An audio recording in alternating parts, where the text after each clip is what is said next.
প্রাণের দাবি, আমাদের সকলের অন্তরের দাবি আপনি পূরণ করুন। সেই মমতাময়ী শিক্ষা দরদি আমাদের প্রধান উপদেষ্টা মহোদয়ের কাছে বিনীত অনুরোধ জানাচ্ছি, আপনি বরাবরই অবগত আছেন, আপনি জানেন যে আপনার প্রতিষ্ঠিত এনজিওতেও যারা চাকরি করে সেই গ্রামীণ ব্যাংকে তারা আমাদেরকে অনেক গুণে, তাদের কর্মচারীরা অনেক গুণে বেশি বেতন পায়। আমরা খুবই কষ্টে এবং মানবিকের জীবনযাপন করে আসছি। উপদেষ্টা মহোদয়ের সবিনয়ে আমরা 5 লক্ষ শিক্ষকের 25 লক্ষ সদস্য নিয়ে আপনার কাছে করজোড়ে অনুরোধ করব, আপনি আমাদের প্রাণের দাবি বারবারই সমর্থন দিয়েছেন। আমরা আজকে প্রজ্ঞাপন চাই, আমাদের প্রাণের দাবি, আমরা দুমুঠো ডাল ভাত খেয়ে বেঁচে থাকতে চাই। আমাদের এই লড়াই বেঁচে থাকার লড়াই, আমাদের এই লড়াই আমাদের সুন্দরভাবে চলার লড়াই, ভবিষ্যৎ প্রজন্মের সেবা দেওয়ার লড়াই। মাননীয় শিক্ষা উপদেষ্টা সহ সচিব মহোদয় সহ সকলের স্বনির্বন্ধ অনুরোধ জানাচ্ছি, আপনি আমাদের দাবি মেনে নেন, আমাদেরকে সম্মানিত স্থানে থাকার সুযোগ করে দেন। আমরা আপনাদেরকে সেই স্বর্ণময় বাংলাদেশ উপহার দেব।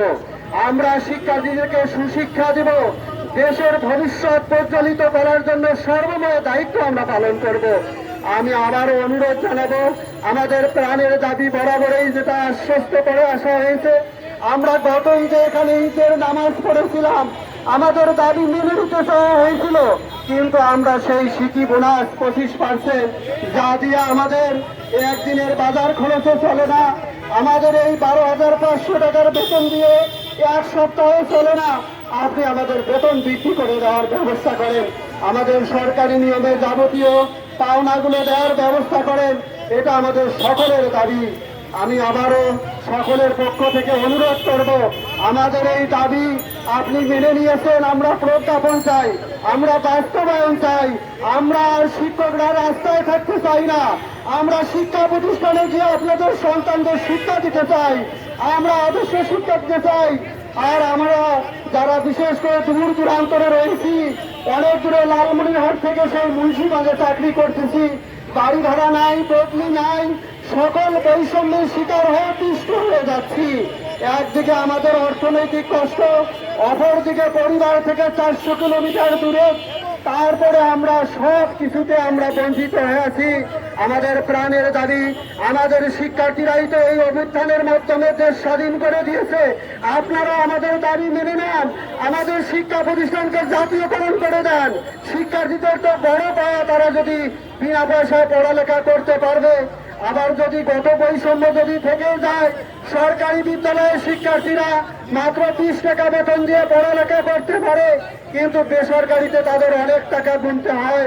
আমি আবারও অনুরোধ জানাবো, সর্বস্তরে বৈষম্য বন্ধ করার জন্য শিক্ষা প্রতিষ্ঠান জাতীয়করণের কোনো বিকল্প নাই। শিক্ষা প্রতিষ্ঠান জাতীয়করণে সরকারের তেমন টাকাও লাগবে না, বারবার হিসাব জমা দেওয়া হয়েছে যে রাষ্ট্র প্রতিষ্ঠানের অর্থ জমা নিয়ে, রাজকোষাগারে জমা নিয়ে সরকারের ল্যান্ড প্রপার্টি বেড়ে যাবে, রাজস্ব খাত বেড়ে যাবে, এতে করে সর্বস্তরে জনগণ শিক্ষা পাবে, সুশিক্ষা পাবে, অবৈতনিক শিক্ষা ব্যবস্থা চালু হবে। এটাও তো আমাদের বর্তমান শিক্ষা ব্যবস্থার একটা বড় বিষয় ছিল।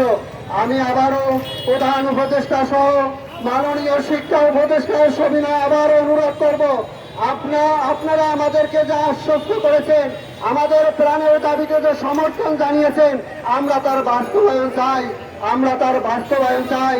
আমরা শিক্ষকরা রাস্তায় থাকতে চাই না, আমরা শিক্ষকরা প্রতিষ্ঠানে গিয়ে পাঠদান করাতে চাই, আমরা আপনাদের স্বর্ণের বাংলাদেশ উপহার দিতে চাই। আমাদের দাবিগুলো মেনে নেন, এই আশাবাদ ব্যক্ত রেখে আমি আমার সংক্ষিপ্ত বক্তব্য এখানে শেষ করছি।